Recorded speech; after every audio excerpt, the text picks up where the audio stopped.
झोपेत असताना तुमची किंवा तुमच्या कुटुंबातील व्यक्तीचीही लाळ गळते का? हा प्रकार सहज होणारा आहे की हे एखाद्या मोठ्या बिमारीचे लक्षण आहे?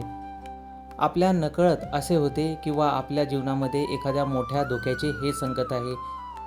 झोपेत तोंडातून लाळ गळण्याच्या या प्रॉब्लेमसाठी आपण एखाद्या डॉक्टरांना दाखवायला हवे का?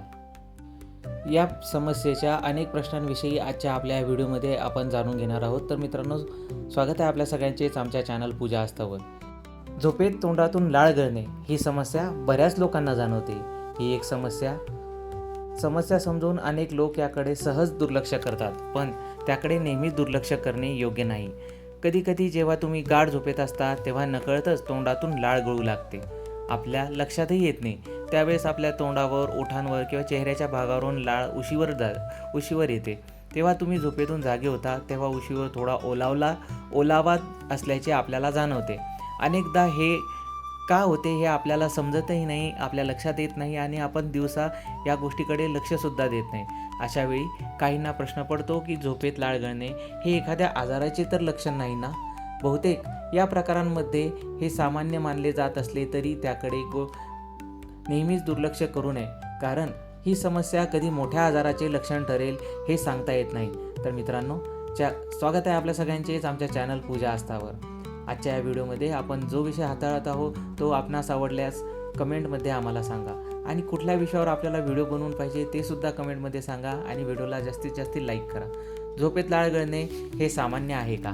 लाळ गळणे ही एक सामान्य समस्या आहे ज्याकडे बरेच लोक गांभीर्याने पाहत नाहीत. अधूनमधून लाळ गळणे सामान्य असू शकते, परंतु जर असे दररोज आणि नित्यनियमाने मोठ्या प्रमाणावर होत असेल तर ते एखाद्या आरोग्य समस्येचे लक्षण बनू शकते.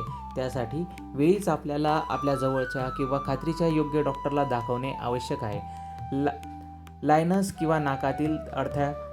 किंवा नाकातील अडथळ्यामुळे लोकांना तोंडाने श्वास घ्यावा लागतो, ज्यामुळे लाळ गळण्याचे प्रमाण अधिक असते.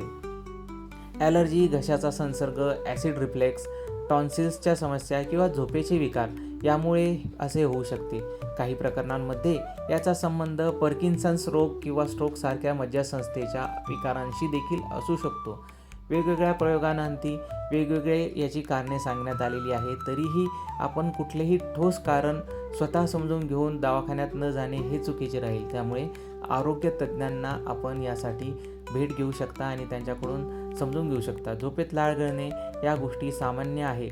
हे जर तुम्हाला घोरण्यासोबतच लाळ गळणे, श्वास घेण्यास त्रास, तोंडाला दुर्गंधी येणे, गिळण्यास त्रास होणे किंवा दिवसभर थकवा जाणवत असेल तर ताबडतोब जवळच्या आपल्या खात्रीच्या आरोग्य तज्ज्ञांकडून तपासणी करून घ्यावी.